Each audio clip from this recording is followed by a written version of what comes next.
So when we arrived in Dublin 2 years ago, we had no idea how difficult it would be to actually find a flat. We started off with an Airbnb, then a shared flat, to finally having our own flat. What we're sharing with you today is how we were able to progress through that journey.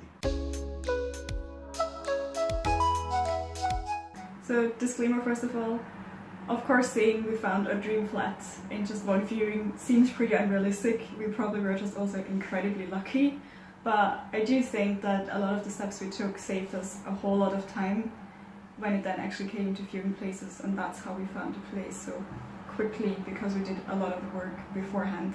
So maybe by sharing our process we can also give you a few pieces of advice how you can save some time and maybe get some shortcuts to finding a place in Dublin or anywhere really. First of all, we're going to start off with exactly where we started. Well, sharing that is. Yeah, it was a small flat. We shared it with about 3 people. Yeah, interesting story. Before we were Southerners, we were from North Dublin. Yeah, insert football chant here. And, or not, cut that part out. Yeah, so, insert GAA chant, but you don't actually fully understand what GAA is and how all these sports work, so ignore that. We'll get better, I promise. Yeah, so our first place in Dublin we shared with 3 people. It was a good location, good relationship, but also because we were able to take our time in order to find a new place. I think that's what really helped us in this journey. It gave us the time that we were able to do a lot of research, and I think that it was able to help us find a place faster. So step 1 for us was to figure out what would be our ideal neighbourhood. So just trying to figure out what are certain requirements that we have of a certain neighbourhood, and then look for neighbourhoods in Dublin, like just a long list of neighbourhoods that would have those requirements. So the first obvious one would be proximity to certain places that are important to us, like work, for example. We don't want to spend too much time commuting, so we checked which places would be close to both of our workplaces. But it could be really anything. It could be like if you're in a choir, where your choir practices. It could be where you like to go cycling, or your dog's favorite park. It could be where your church is, where your painting classes, anything really. All the places that matter to you and how far they're away from that neighbourhood. Another thing you'd have to be able to research is the access to transport. For example, you might have realized that a lot of places that are close to transport hubs, such as Lewis stations, have a higher price. So you have to be able to check where exactly your needs are for what sort of transport you need to be close to. Usually there are bus routes all over, so it suggests, for example, if there's a Lewis stop you usually take, try and find somewhere like close by it where you might walk, 10-15 minutes there instead. That should really lower the house prices. And also keep in mind, if you're listening to this like in autumn of 2018, they're changing the bus system, so if you're going by bus routes at the moment, they might look completely different next year, so keep that in mind as well. Another important part to think about is also your free time, because where you live, it influences your lifestyle, your free time activities, how often maybe you can do them. Like if you live in Tala but the painting class you do is in Ballymun, you probably won't be able to go as often as you like, because that's a really far journey to make. So it's also important to think about your free time activities, also stuff like maybe if there's a gym, or like maybe another location of the gym that you go to in certain areas, or if you're like me, an Austrian, stereotypically Austrian, and you love having nature around you, maybe having a green space like a park, or like even Phoenix Park ideally would be important to you. Just those kind of things that make your everyday life nicer. Another thing is the atmosphere of the neighborhood. So some people, like Sam, maybe prefer the city center where there's a bit more people, a bit more stuff going on, a bit more alive. But other people might just prefer quiet and to live in a more suburban area. I'm fine with living in the city now that I've lived here for 2 years. But yeah, if you're like from a small village like me, perhaps you'd prefer a quieter area, a more suburban area with less people. Another thing is also the green spaces or gyms that may be nearby.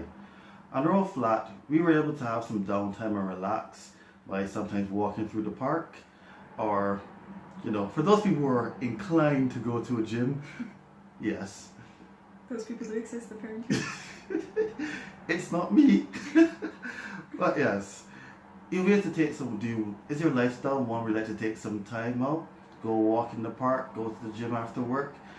Proximity to these sort of places is one of the things you definitely need to think about when searching for a flat. Another point, depending on if you have family in Dublin or wherever you're moving to already, could be that you want to maybe be close to your family or maybe friends that you're close to. Yes, and this is another preference as well. Being close to places that you love to hang out with. Say, for example, is there a favorite sort of food or restaurant that you would love to frequent? We somehow usually find ourselves near amazing Japanese and Thai restaurants. So, a couple times a month, we basically go every get weekend, some. because 3 times every month. I wasn't trying to reveal how much we go for Japanese or Thai food, but there it is, cat's out of the bag. Cat. Loose stick people. So yes, those were some of the things that you would think about for your perfect flat. But besides daydreaming, unfortunately, you have to be realistic as well. If you have the haves, you need to have the have-nots as well. What are the no-goes, or things that we would like to call the non-negotiables of trying to search for a flat and live somewhere? These are the things that you don't want to do. Simply put, commit your life to live in hell. Or maybe just not as possible to live in. Live in hell for some people, trust me. Depending on what you hate, it would be a live in hell to live close to these things. So what are these things? Well, kind of obvious, but safety. Safety is important, and some of the no-goes may be, places that you may not feel safe because of crime or other factors. Now, I know, it's all subjective. We also try to avoid places that seem to have higher crime rates. Now I'm thinking, I know what you're thinking. We had a strategy to do this, not perfect, but we'll share it. It's that a lot of times that you hear people say that, hi, this area may be for crime ridden or not. Usually, it's not pretty much true, but what we did is that what we did for every area we were going to think about moving into, we did a Google search and looked for what came up. If it was stories about crime or safety or any sort of crimes that might have happened in the past, we kind of flagged those. But because news can be also very biased, what we were able to do that we'll have a link below. Everything we talk about, we'll have a link there to these external websites. We found a sort of like crime database. So we were able to see areas that had various types of crime. Now, because the main thing is that when someone talks about an area of crime, it may actually be something like pickpocketing or other crimes that you're not really concerned about. Because, for example, centre Dublin, that's in the middle of the city, lots of tourists. There'll be petty crime like that. So I would definitely say that look at the resources for what sort of wrongdoings might be happening in the area before you move in. It can also be just certain parts of an area.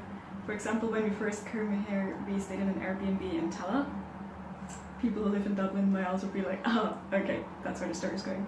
But basically, I'd go into work on my first day of work and be like, yeah, for now we're staying in Tala, and people are like, that is nice, okay. Until there was one person who was like, oh wow, that's well Dodge. And suddenly everyone else was like, yeah, that's a horrible place to live. Move right now. Go home and move. we personally never felt unsafe exactly where we're living. To be fair, it was also, we didn't move much from the apartment in the first week because I was just going to work and Sam was just doing a lot of research on where to move to. So we didn't see that much of Tala. The parts we saw weren't bad or anything, but we have to admit there were some awesome places, like a pizza place that we loved, but after you keep walking, you're kind of like, hi, this looks like unfamiliar territory. We'll also discuss that later on, that you should really take a look at places or neighborhoods before you go. Don't just depend on word of mouth. Sometimes go see it yourself. That's the only way to really know the truth. This one is another interesting personal preference, but we wanted to avoid places before the period homes. They're like, why?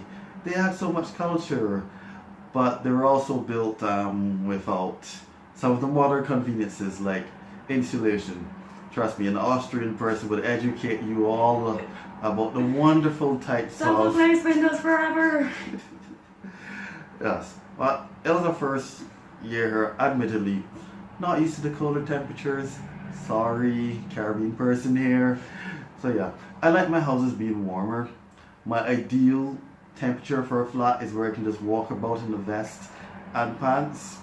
Yeah, so we want to have a place where not we can walk about like that all the time, but it wouldn't be as cold, and so we were looking for more of those modern conveniences. So we knew that a period house would not provide that, so we looked in areas which had a fewer amount of those houses, where instead we were hopefully looking for a more modern house built in the 20th or 21st century. Another point that a lot of people at work told me about to be careful about is the distance to work. So if you go and you type in the neighbourhood you're looking at, maybe, I don't know, Hove or someplace, and then you type in your work, which might be in the centre of Dublin, it's like, okay, that's not that far, just one train ride, maybe a bus, so you just walk there from Tower Station or wherever.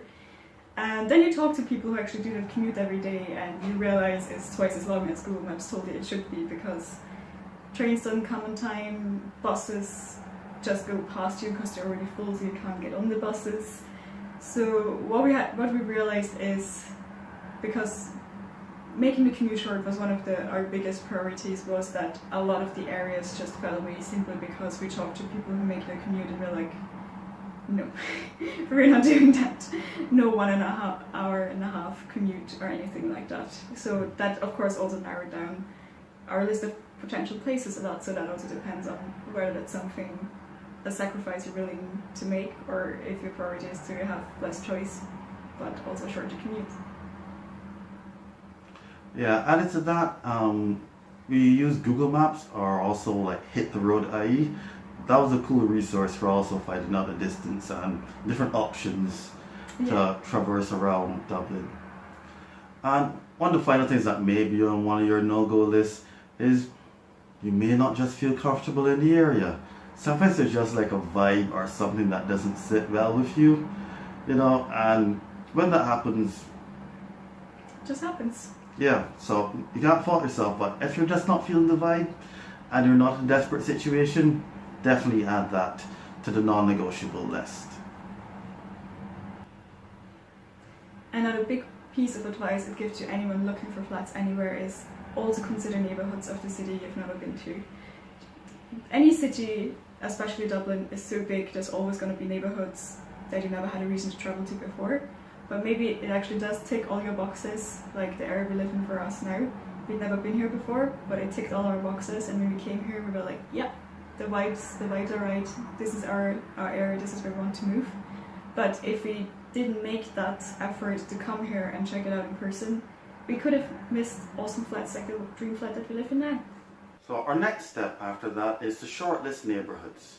You may be tempted to think, okay, I've got my things I like, things I don't like, and I can go off. It's like, no, please don't. Narrowing down the neighbourhoods will help you a lot.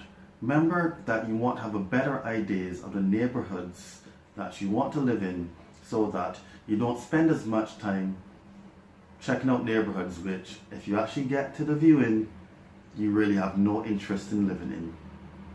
So a big part of doing that shortlist for us was to look at our priorities. So for us, top priority was making the commute as short as possible, and ideally being able to walk, because we know we can walk faster than some buses run here. So that's the focus point with which we looked at all the areas.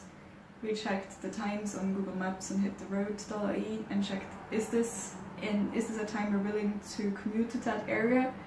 if the area isn't that super crazy amazing that we're not willing to make that much of a longer commute off the list it goes.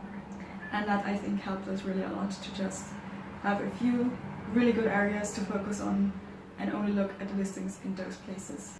This may sound like a lot of work, but it's really for your benefit. Think of it this way. Where you live can impact your health, relationships, stress levels. Plus, you learn a lot about Dublin, which is interesting, especially if you just moved there like we did. So if you enjoyed this video, please make sure to give it a like, read the blog in our description that contains all the links we talked about, and make sure to subscribe so you won't miss the next videos in our series. Yes, the next video is going to be pretty interesting. We're continuing on from the neighbourhoods, letting you know exactly what to look for in a house so that you know whether to waste your time actually even writing to go to a viewing or not. Yeah, it's going to be great. If you have any specific questions, let us know in the comments, so maybe we can cover it as a part of the rest of the series basically. See you next time. Bis später. Bye.